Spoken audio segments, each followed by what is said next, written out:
Hello, everybody, and welcome back to the Emerald Coast Sports Show. We are live for the first time.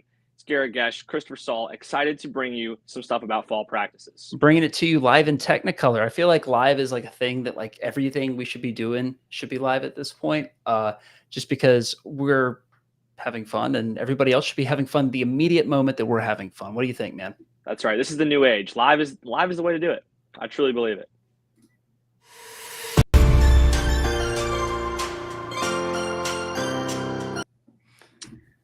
It's fall practice week. We made it. Can you believe we're even saying that? I'm excited because that means that hopefully it'll get cooler soon. I put out a meme earlier this week because it said like the heat warning expires in 20 hours. And then I just crossed out 20 hours and put October because that's what it feels like. It feels like it's just going to be hot for the rest of our lives. Yeah, it's been hot. And you surely have to feel for the kids that are out there practicing in pads. And it was hot. This week it was hot at practice, no doubt about it. There's been some showers every day, as there always is in the state of Florida. But yeah, really excited to get into some fall camp stuff. We're just 2 or 3 weeks away from the start of fall football season, and it's exciting stuff. Yeah, I mean, you said that you went to see 3 teams this week. You went to go see Choctaw, Crestview, and Niceville, and it seems like this was the first week for pads, and it also looks like you got a much better idea coming in to this season than we really had any visibility on in the last couple of weeks. Yeah, the one thing that is super beneficial about going to fall practice these days is you get a good grasp on the transfer situation. That was one of the things we talked about in previous shows. You don't really know who is going where until you see them on the field Friday nights. This is a good opportunity for me to kind of see personnel-wise what these teams are going to look like, who they have on their team for starters, and then how they're kind of developing with their new coaches and such. Yeah, and so just like looking at these 3 teams, I mean, so you went to Choctaw first. Do you want to cover Choctaw first and say what you liked about the team, what you saw on the team? Yeah, let's do it. So I went to Choctaw earlier this week. That was on Tuesday. I saw about 45 minutes out of their practice before they got called in for Lightning. I talked with Coach Beasley in depth afterwards. So that was the first time that's happened this summer for them, which was shocking to me, considering the Florida weather we had. But the vibes around practice were very good. Kids were loose. The vibes were light. I think the coaches were, just not loose to the kids, but, the kids knew what they were doing. They were where they're supposed to be. And they looked good. They look confident, right? Yeah, starting quarterback Taman Zabatakis wasn't at practice. He had something else going on. Coach Beasley let me know of that. But everyone else was there, accounted for, and including some transfers and newcomers I think will be crucial this season for the Indians. So let's go through these transfers. I mean, a couple of guys that maybe we're at Niceville, then we're at Destin, and now we're at Choctaw. What's the situation? Who's over there at Choctaw now, and what kind of impact do you think they're going to make going into the season? Well, the biggest question I think for Choctaw going into this offseason was who was going to catch the ball for them. They graduated a lot of senior receivers who had the majority of the receiving yards on the team. They have kind of found their answer in the transfer portal, if you will. They bring in Zion Legree, the Wisconsin commit, who was with Niceville for a little bit, with Destin for a little bit. Now he finds himself at Choctaw, as well as DJ Spence. He's a 3-star receiver coming over from Gulf Breeze. And they have 2 young guys, Keith and Anderson, and I'm blanking on the other one, but they have 2 young guys who are coming up who are going to get some solid playing time this season, and you can expect them. Those are the 2 big transfers from wide receiver standpoint, and they have 2 transfers on the offensive line, Devontae Johnson and Peyton Yusuf as well, who will be big pieces for a team that already reloaded a lot of their returners last season. I mean, talking about, they have 2 signal callers in the backfield that have plenty of experience. Like you said, they got some transfers in that are looking pretty good at wideout, but their defense is looking pretty locked down too. I mean, how many Division I commits are on this team so far this year? Well, there's a USF commit in Ellis Alloway. His brother Mario Alloway will be D1. You have the Reese brothers, Alante and Amir Reese. And then you have Jabari Weeks, who's also a senior linebacker. There's just tons of talent all over this Choctaw defense. And a lot of them are returning guys, and a lot of them played big roles in the season last year in a defense that we knew to be pretty good. They held a lot of teams to under two scores or less. I believe it was 10 of their 13 opponents were held to 14 points or less. So you really big to just bring those guys back. A lot of them going D1, like you said, and it's just a matter of time before these commits start coming down the pipe. What did you think was the strongest unit at Choctaw that you saw so far? Yeah, that's interesting. I think In terms of units, I think one of the most promising this season, even though the starting quarterback wasn't at practice, I think it's going to be the quarterback duo of Taman Zavatakis and Carter Morocco. Just having those guys who are really do-it-all threats. I know Coach Beasley was singing the praises of Taman Zavatakis, throwing the ball really well this summer, really well this fall as well, he said. And then he said they're going to play Carter Morocco everywhere. They're playing him at quarterback. He's getting snaps at running back, and he's getting snaps at wide receiver. I think those two are going to be hard to defend no matter where they are. And so I think if they can rely on the young offensive line, then they're going to have a really good season. Looking, I guess, at the head coach, Frank Beasley's been there. He's 34-16 over the last, I guess, 5 years now. He's 6-3 in the playoffs, and every single season he's had a winning season. What kind of impact is this guy going to make on the team? I mean, what are we? They seem like the real deal, and I think that has a lot to do with Frank Beasley. Is that the vibe you got? Absolutely. I think the players love Coach Beasley. The rest of the staff loves Coach Beasley, and he's been successful. I think it's as simple as that. He came in and inherited a Choctaw team who wasn't super great, and they've only since had nothing but winning seasons. 3 straight regional finals appearances, back-to-back district championships. I wrote in my preview that I wouldn't be shocked if this was the year they got past that regional final. They made it to the Final Four in 5A. But yeah, lots of good things happening at Choctaw. Yeah, and expected win volume of a 795 on the Mid-Bay News predictor panel that we have there at midbaynews.com/FB/Choctaw for Choctaw's predictor panel. Last 10 years, they've won 5.8 games, and it's really gotten a lot better in the last 4 or 5 years. If you just clip this to the last 5 years, I mean, they're 7.5 wins a year, looking really good. What else do people need to know before we get into their schedule? I mean, I figure we could just break this down by each team that they're going to play, what we should be looking for in those opponents too. Yeah, let's do it. I have something in that Niceville matchup that's something that I think is really carrying this Choctaw team this season. 2012, I was 7 years old. That was the last time that Choctaw has beaten Niceville in a football game. I think those guys are really hungry for that game this year. And I think it's certainly one to watch and probably the best chance Choctaw has had at breaking the streak so far. So, yeah, let's break down the games that they have this year. This is our Ryan Cabinets Niceville Good Neighbor massive mega calendar, I guess we would call it. You can see on the right, our power rankings. Choctaw is the number 2 team here on the Emerald Coast. They're ranked number 54 in the state by Max Preps. Only ahead of them, or the only team ahead of them, is Niceville at this moment. And there's a lot of leeway between Choctaw and the next team, Walton, who's at 136. But let's break this down game by game. I mean, they have that kickoff classic against Milton. I'm interested for both teams in that because I think Milton is on the up and up. I think I might be, of the Mid-Bay News staff, I'm probably the highest on Milton right now. That, is saying something considering that, Colin went there. So we have that on the 15th, and then Gulf Shores, an Alabama team that they seem to pretty much beat every time they play them. They've played them first for the last couple of years. You got any notes on that game that you want to point out?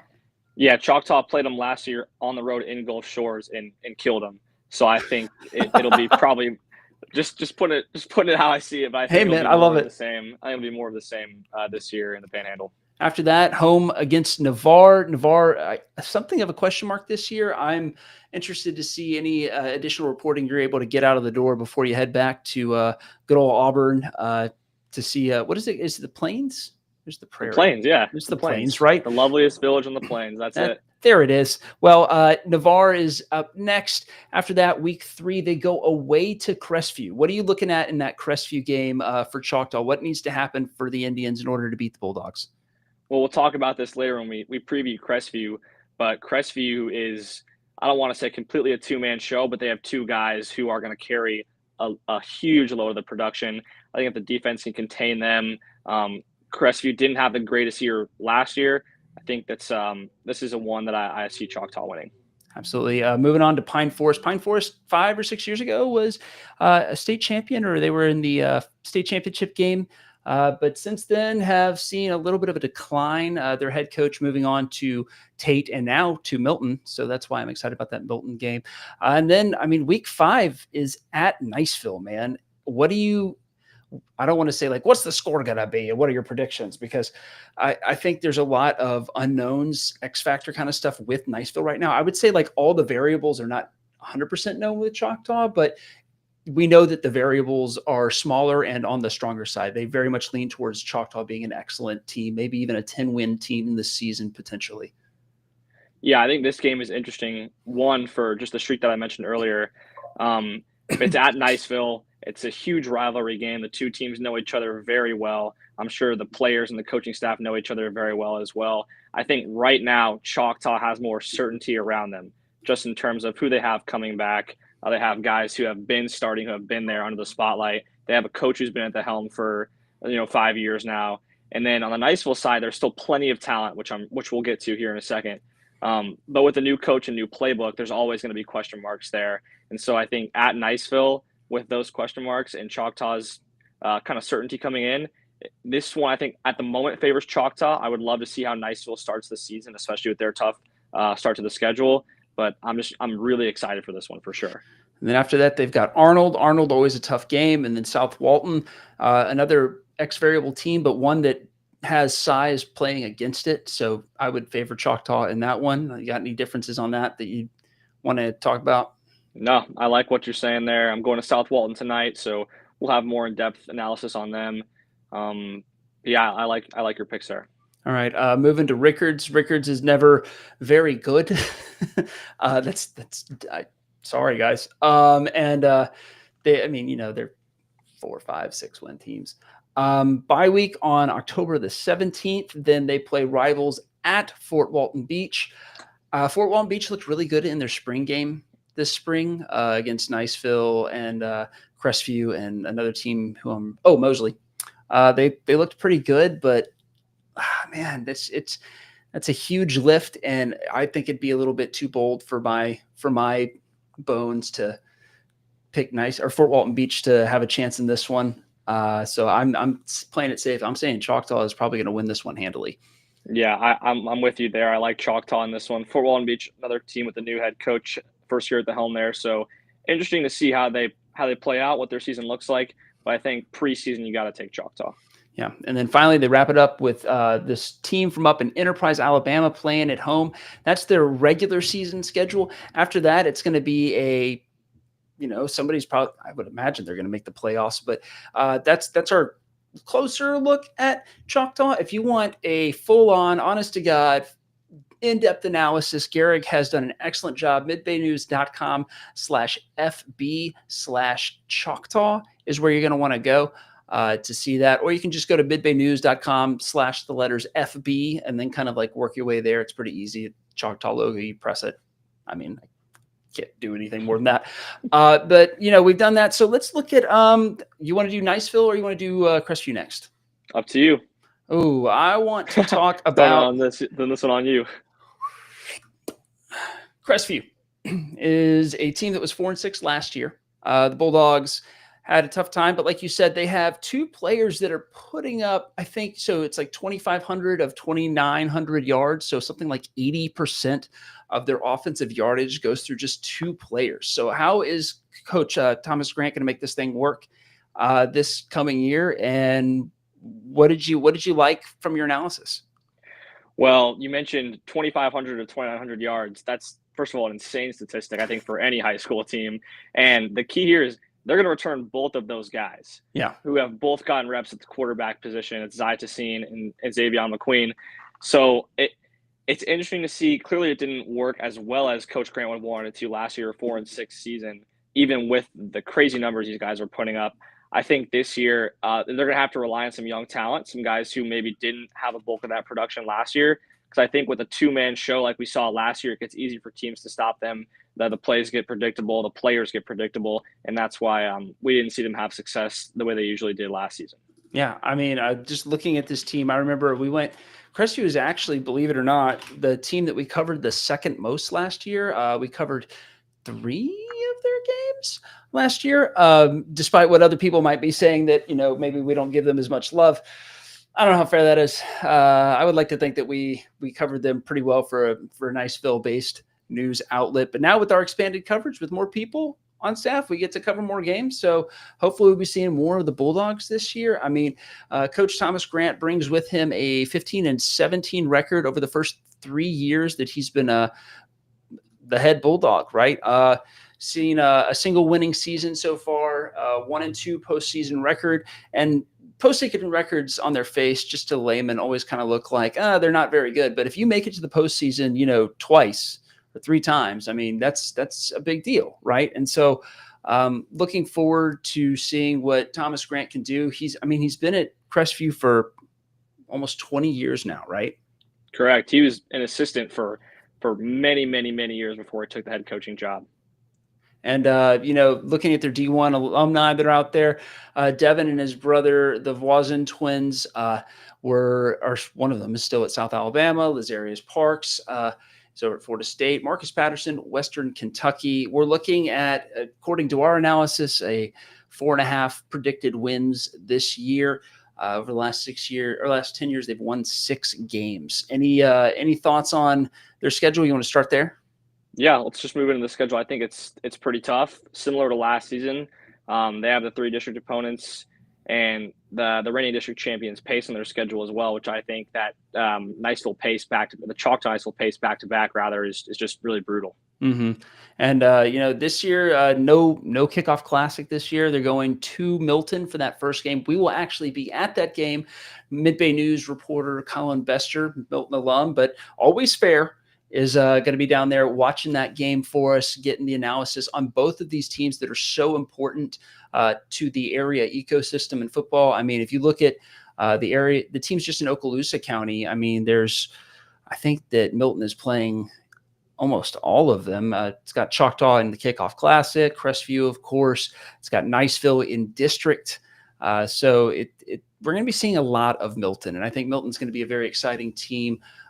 Brand new head coach, and he's a guy that has a lot of experience taking teams that are not very good and making them good. Yeah, for sure. I think Milton, like you mentioned, it's a team we all want to root for. I don't think it's going to be a team that wins 8 or 9 games. I think they might win 4 or 5 games, but they're going to be a team that causes troubles for these more perennial powerhouses like the Choctaws, Nicevilles, and Crestviews. Everyone's got them on their schedule. And so I think it's going to be really interesting to see how head coach Ronnie Douglas fares over there in his first season of Milton, especially after inheriting a team who was 0-10 a year ago. Yeah, and I mean, like, not to make it too dramatic, but they kind of remind me of, there was a quote about Lord Mountbatten, who was assassinated by the IRA, just to get a little history for you guys. And the IRA put out a statement after they did it and said, you need to be lucky every time, and we just need to be lucky once. And I kind of feel that's how Milton is. If, anybody can have a bad week, right? And I think Milton will be ready to capitalize on that bad week. Milton, I think you're right. They're not straight up going to be better than most of the teams that they play, but they just need to be better once in a random week. So excited to see that game, another bye week, and then they're home at Choctaw. Whew. I mean, Choctaw is pretty good. Yeah, this is where it gets really, really tough here. You have Choctaw, you have Niceville, a bye week, thank goodness, and then Pace. But those are just 3 teams in a row that I don't really want to play any of them, especially Pace and Niceville on the road. Mm-hmm. So it's tough for Crestview rather, the way they start the season. But I think there's some opportunities for some wins on the back half, especially if those 2 guys, Xavier McQueen and Zai Tassine, can get a little help on the offensive side. I think we really could see an improved Crestview team, and we could see them walk away with a winning record. I'm thinking 6-4, 7-3 type season. Yeah. So looking just the back end of that season, like you said, Navarre at home, Escambia at home, Tate at home, Fort Walton Beach at home. And Pine Forest. Forgot about Pine Forest. That's 5 home games in a row at the back end of the season. So definitely an uplift there on the back end. And so that's, I guess, where we should go into our final team, the Niceville Eagles. And their new head coach over there, Richard Morgan, has taken the helm. You went to practice. You got to walk around, talk to a lot of the players. What's the initial vibe right now? How are people feeling about a new coach, new play calling system? They got a game in 21 days. So, I mean, it's coming. Well, I'll tell you one thing. It was hot. It was very hot. They started practice at 8:15. And I think by 10 o'clock, it was their first day of full pads. Mm-hmm. And by 9:45, 10 o'clock, they were already having to take their pads off due to the heat index, the wet bulb. So it was hot. But when I got there, the spirits were high. I think the people, or the players rather, are really buying into this new coach and to Coach Morgan.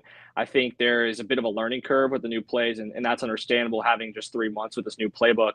And that's where I think the questions lie with Niceville is what will that learning curve look like? When will the playbook be solidified with these players and coaches?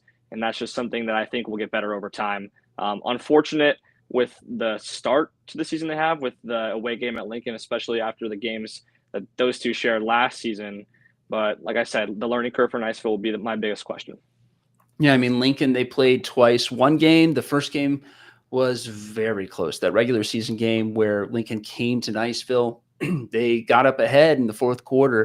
And if Connor Matthews hadn't been able to catch a ball and plug it in the end zone, I mean, that would have been all she wrote. Lincoln, very good in that regular season game. I don't know what happened in the 6 or 7 weeks in between those games, but Lincoln came out sloppy and just got drilled in the playoffs. And so I'm excited to see what Grant Thompson's offensive, mind can do over there at Lincoln. How's that going to play out? I'm excited to see, what are Richard Morgan and his guys made of? It's going to be a tough game. It's going to be in Tallahassee. I think that playing at, in Niceville for Niceville gives Niceville, say Niceville 5 times. I'd say it gives them a 2 touchdown advantage, right? Like if you're 14 points better than Niceville, it's going to go to overtime. And so they don't have that there. It's going to be exciting. I wish we could go to that one, but guys, I got 3 kids and I can't. Hey, Tallahassee's not close. Look, it's not a close drive. I can't look my loving, long-suffering wife in the eyes and say, babe, I know you've had a long week at work, but I'd like to go to a high school football game in Tallahassee. And then she'd look at me and say, like, are your kids playing in this? And I'd say, no, they're 6, 3, and 1. She'd say, well, then you have your answer, sweetheart. And so we will not be covering that one live. We'll be watching it from remote, just like everybody else. But that next game is Escambia. The Gators a year ago didn't really put up much of a fight. I mean, I think the score was like 35-14, and it was a closer score. The score was closer than it actually was. Never really in doubt over there, that Escambia game. I imagine it's going to be different this year. I mean, we're looking at a lot of changes over there at the quarterback position where we had 2 solid starters last year. Can you kind of talk me through the mental math, the gymnastics and logistics of picking a quarterback for 2025 in Niceville? Yeah, so Niceville last year, you mentioned the 2 quarterbacks, Kane LaFortune and Johnny Lewis Jr., played very differently, but both contributed big time to Niceville. Both those guys are seniors. So now Niceville is tasked with finding a new quarterback. They didn't really have anyone who produced last season for them. They had Thomas Radliff on the roster. He threw just 3 passes, if I remember correctly. He's in the mix there. You have a rising sophomore, Deegan McCoy, and then a 3rd freshman. Those 3 are all getting reps at practice at the quarterback position. Coach Morgan told me it would just be a matter of time before the decision was made, a couple weeks, and they'll have named QB1. But I can expect, honestly, both of those guys to get reps as the season goes along, especially with a tough start. You could see guys in and out like a revolving door. What did you ultimately, if you had to pick a guy today, who would you pick? I think Deegan McCoy made a lot of good throws in practice. I think he looked very comfortable in the offense. He knew where the plays were going, knew the routes that the receivers were running. He's got good air under the football. He throws a tight spiral. I like the way he looked in practice. I think if I'm making the decision right now based off that one practice, it's him. I haven't seen more than one practice, but he looked really good when I was out there Wednesday morning. Hey, man, consistency. You get one data point, but usually that data point ain't too incredibly far off. So looking down the field, I mean, we've got a good secondary on the defense. Did that defensive line show any signs of weakness, or what are you thinking? I think both lines for Niceville are going to be as good as advertised, as good as per usual. You lose a couple guys on the offensive line, the transfers and graduations, but they get to new freshman Tremarcus Mays. He's going to play both sides on the offensive and the defensive line. He looked really good. I think he's going to be a huge piece for Niceville. And like you mentioned, the defensive secondary with Justice Donahue, you got Harper Campbell playing linebacker as well. And so you just got a bunch of playmakers back there who I think are going to be really big for Niceville this season. And it looks like on my schedule over here, we put Choctaw with a Crestview logo, but it's actually Crestview with the Crestview logo that will come to town on September the 12th to play Niceville. Like we said, there's a lot of production. If you can shut those two guys for Crestview down, I mean, what do they do? Yeah. On the other side, if those two guys for Crestview are not shut down, then it can become a long night for opposing defenses. I'm not just saying this for Niceville, for all the teams that Crestview is going to play this season. I think it's really a matter of those two guys. From what I've seen from the returners, those are the two guys who are going to be getting the majority of the touches. And they're athletes. Don't get me wrong. They're athletes that can play pretty much everywhere. I mean, Zai Tassine's got interceptions, and he's got rushing yards, receiving yards, throwing a touchdown. I mean, the kid can do it all. But yeah, like you said, the key really will be to shut those two guys down. I think Niceville's got a pretty mature defense, good defensive game plan. I think Niceville takes care of business against Crestview. But, last week you talked about how Crestview's defense is also pretty stout as well. So if the defense can keep it together, I could see them possibly giving I could see them giving Niceville a run for their money this year.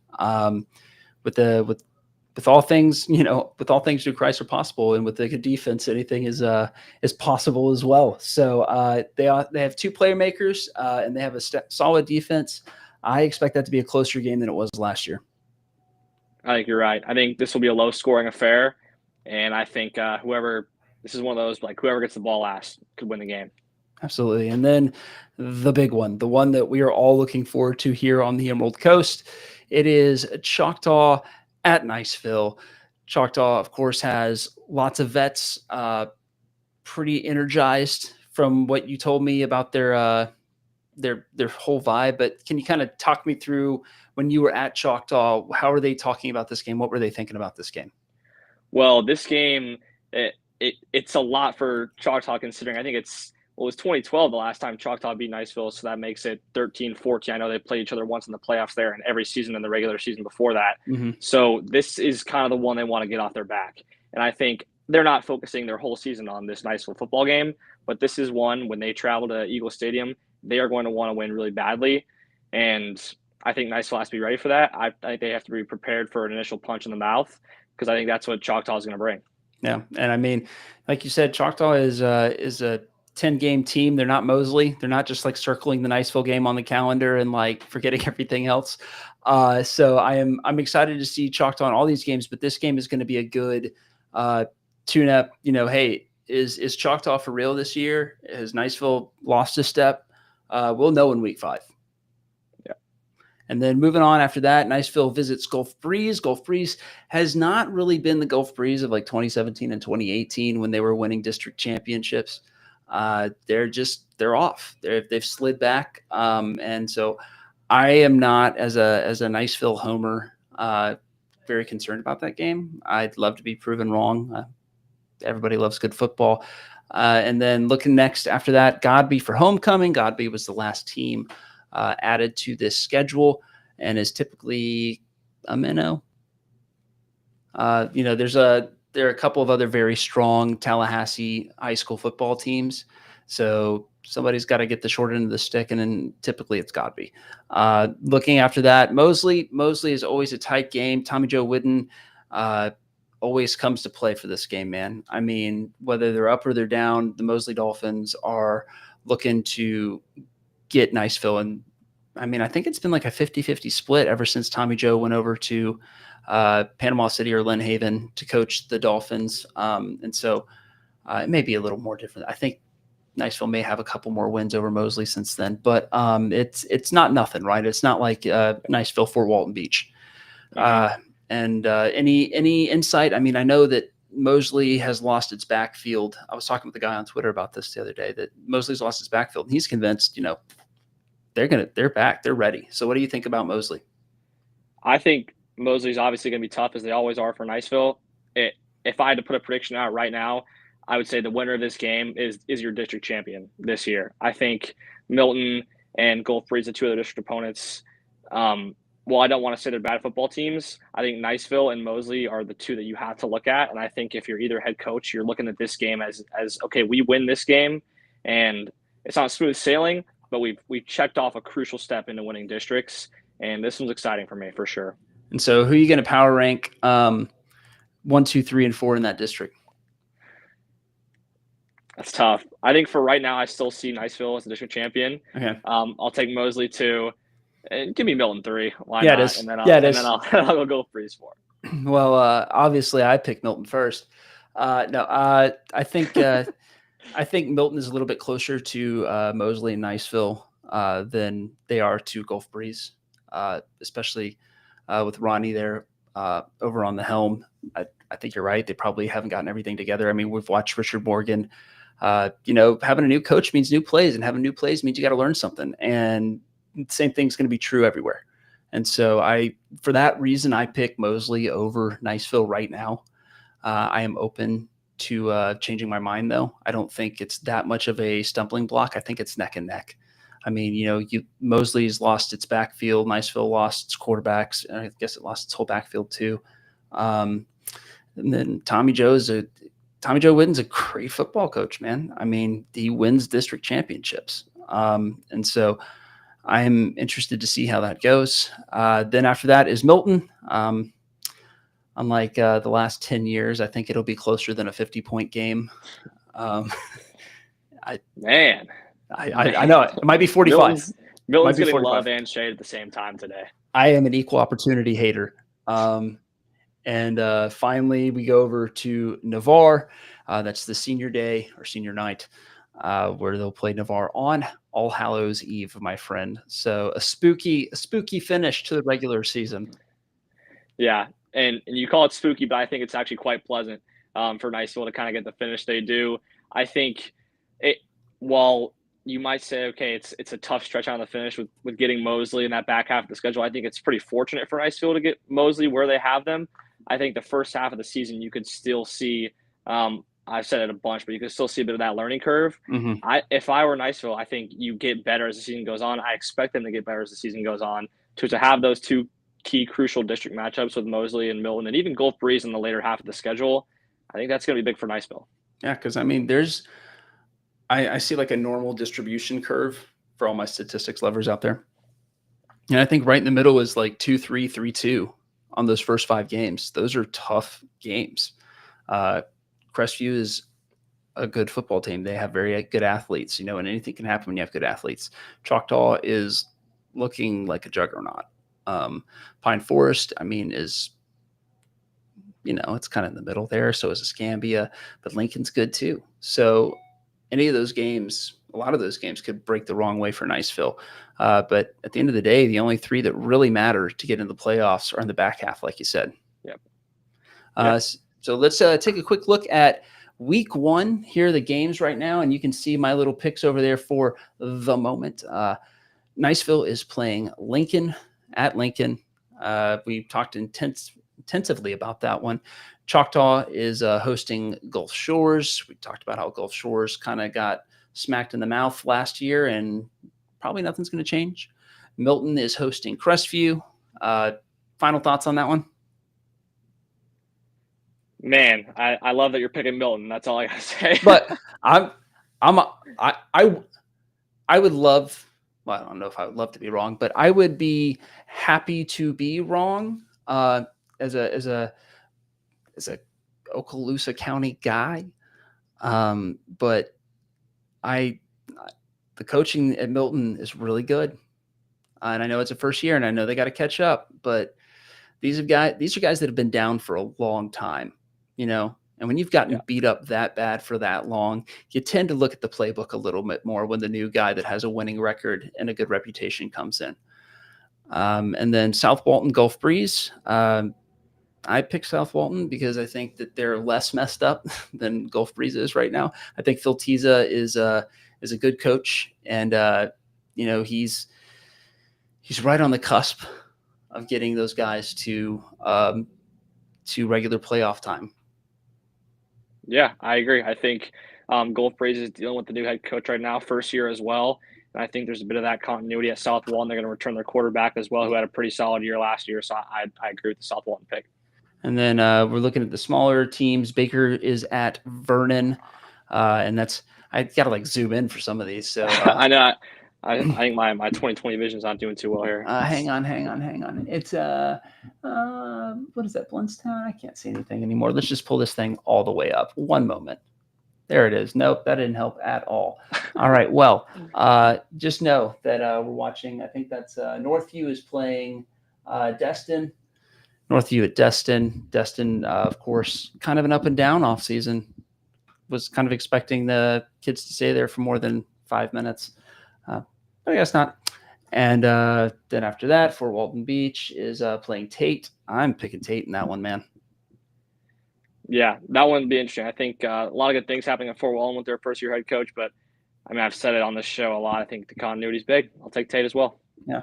And then Freeport is playing North Bay Haven. North Bay is typically a charter school that, like most charter schools, doesn't have a very strong athletics program. I don't know how to say that in a nice way. So I'm with them on that one. Walton is going to go and host Mariana. And I think that will be a very good game. Mariana is always a good ball club. Yeah, definitely looking forward to that one. I think there's a lot of good football on the Emerald Coast this season. It's crazy that we're just a matter of 3 weeks away to start a kickoff. And for all of you fiends that can't get enough, Kickoff Classic, just a couple weeks away. Not everybody has a Kickoff Classic game, though. So if you are a Baker fan, you will be with Northview before you play the Vernon Yellow Jackets. Choctaw is bringing in Milton, so we'll get to see how right I am about Milton. Please, God, don't make a fool out of me. And then Fort Walton Beach with Bluntstown, Niceville, of course, with Bay, and they've had that one for, I feel like they play Bay for their Kickoff Classic every year. South Walton over there with Mosley. Rocky is playing Lighthouse in their first Sunshine State football game that we haven't really covered much of yet. So that'll be an interesting kickoff. They have a couple fewer games than the FHSAA teams. And then, I can't even remember whose logo that is. But Walton also has a Kickoff Classic game. You'll have to forgive me and my poor eyesight and or map making skills. You're forgiven. You're forgiven. I appreciate that. All right. Well, I mean, that's what I've got this week. Any parting thoughts for our friends out there in the social media sphere? Let's see, parting thoughts. I'm really excited for this season. I'm really excited, especially for the 3 teams we covered today. I'm going to have more coverage for teams coming down the stretch here as the summer turns into fall and kickoff gets going. But really excited for Niceville, Choctaw, Crestview. There's a lot of storylines to watch. I think it's rare to have this many storylines surrounding these 3 big teams in one season. So I'm really looking forward to it. Yeah, it's going to be mind-boggling. But anyway, for us here at Mid-Bay News and the Emerald Coast Sports Show, we are thrilled to have you. But thank you, wonderful. Thanks for joining us. We'll see you guys on the Flippity Flop.